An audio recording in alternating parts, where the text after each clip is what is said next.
So welcome back to our Caring for Our Watersheds virtual final. And I would like to introduce Steph and Caitlin and their project Community Thrifting Event. So ladies, go ahead and take it over. Okay.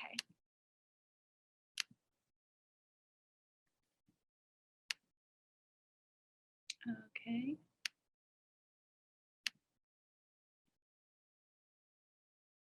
Sorry, 1 second. Let me pull this down.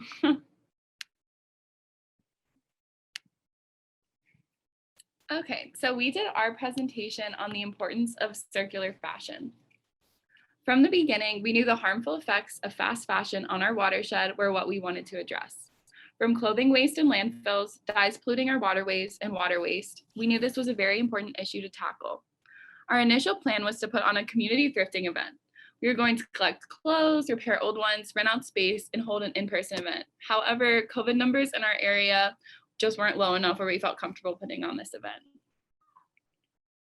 Instead of putting on one event for people to thrift, we decided to focus on teaching people the importance of thrifting continuously. We presented a video to 6 science classes in our school, as well as sharing it with our local community through YouTube, which we will present now.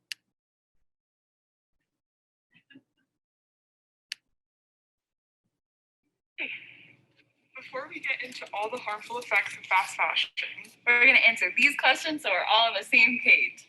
what is fast fashion and how do you spot it? Fast fashion refers to clothing manufactured at warp speed and sold at a low price point, including corporations such as H&M, Zara, Forever 21, and Fashion Nova. A good way to spot fast fashion is by asking these questions. Where are their garments made? Do they have transparent supply chains? What are the materials they're using? How well are the garments made? Is the brand selling thousands of styles? Are new styles coming in every week? If you ask yourself these questions and you're still not sure, a good rule of thumb is that if you can find it in a mall, it's probably fast fashion. The fast fashion industry is a huge culprit of water pollution and waste. The manufacturing of clothing requires an excessive amount of water. Production of one cotton t-shirt alone uses enough drinking water to sustain a person for 3 years, equaling 2,700 liters. The textile dyeing process is also highly pollutive. It requires sourcing fresh water and releasing water that is tainted, rendered toxic, undrinkable, or otherwise polluted back into the ecosystem. Of the clothes produced, approximately 20% are never purchased and quickly find their way to landfills. Fast fashion brands use unnatural ingredients, such as polyester, which is made up of microplastics, and synthetic dyes. These plastics and toxic chemicals enter our watershed, polluting waterways and harming the communities depending on this water. The good news is you do not have to partake in fast fashion. The most sustainable alternative is shopping what is already in your closet. The second is thrifting. When you buy secondhand, you're participating in circular fashion. Instead of wasting clothes, you are essentially recycling them. However, it is important to note that the trendiness of thrifting has hurt the low-income households and communities that have relied on it.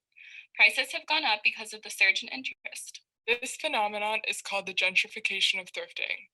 You can look at this problem from a few different angles. Many think it is because of a lack of set prices rather than a consumer issue. Regardless, stay clear of weather-dependent and essential items. Don't purchase then resell items high beyond their initial cost, and be cognizant of where and what you're thrifting.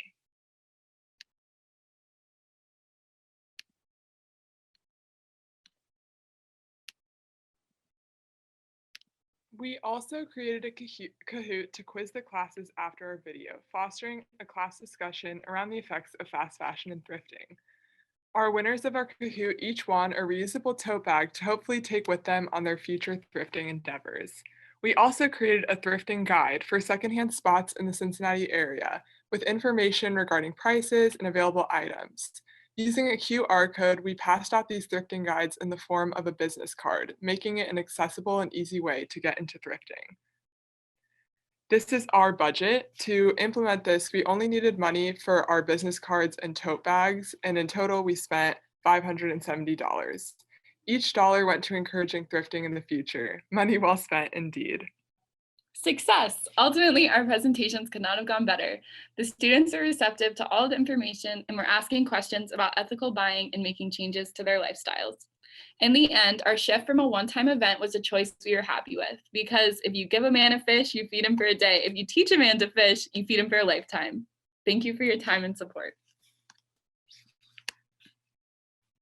Okay.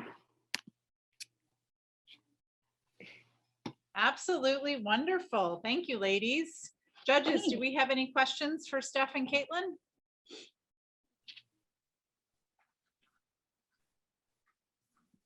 Scott, you can go ahead and go first.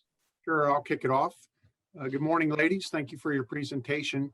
My question mainly just deals with what do you think the main focus of your project was? Was it more of an awareness type project, or was your goal to actually get people to thrift the fast fashion? Could you just elaborate on that a little bit, please?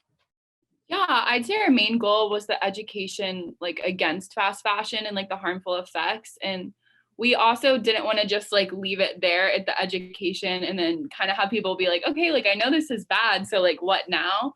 So we kind of wanted to take it a step farther and like focus on like educating, okay, this is why it's bad, but now here's what you can do. Like, here are different places you can go thrifting. If you paid attention to our video, you can win a bag to even go thrifting. So we wanted to like educate and encourage were our like two main goals. Okay, I appreciate that. Thank you. Corey, you can go ahead next. Hi, good morning. Thanks for the presentation. So I really like this project for the sustainability aspects, and it's a less obvious type of problem. Like single-use plastic water bottles get a lot of attention. There's other things that get a lot of attention. This one is not, so painfully obvious. So I'm just wondering where you came up with the idea, if you could kind of go into that. Yeah, so Caitlin and I have always been fairly interested in sustainable fashion Yeah. in general. Yeah, we like clothes. Yeah, and I would say in this past year or so, we kind of got into thrifting, and it just was a really fun pastime, and the clothes are cheaper and it's kind of like a hunt. And then after doing research, we realized what a pervasive issue it is. And the fashion industry itself makes up like 4 to 10% of global carbon emissions, as well as affecting our watershed. So we kind of wanted to do something that we were really passionate about. And it definitely wasn't an idea that we thought would be super common necessarily for the watershed. So we wanted to kind of do something creative. Yeah, no notes. That's exactly how I would say it. All right, well, I enjoyed the presentation. Thank you. Yeah, thank you. Pat, go ahead. Hi, good morning. Thank you very much. Yeah, this was a very interesting problem to find these creative solutions to.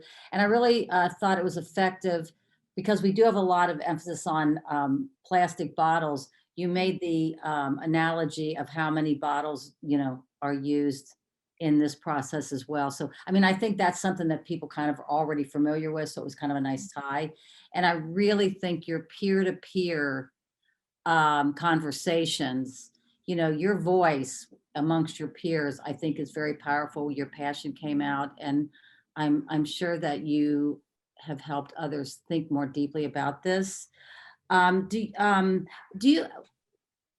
What might be the next steps for an individual or for the industry that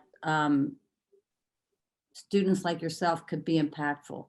You talked about, continuing to do this fast fashion. I hadn't heard the term before.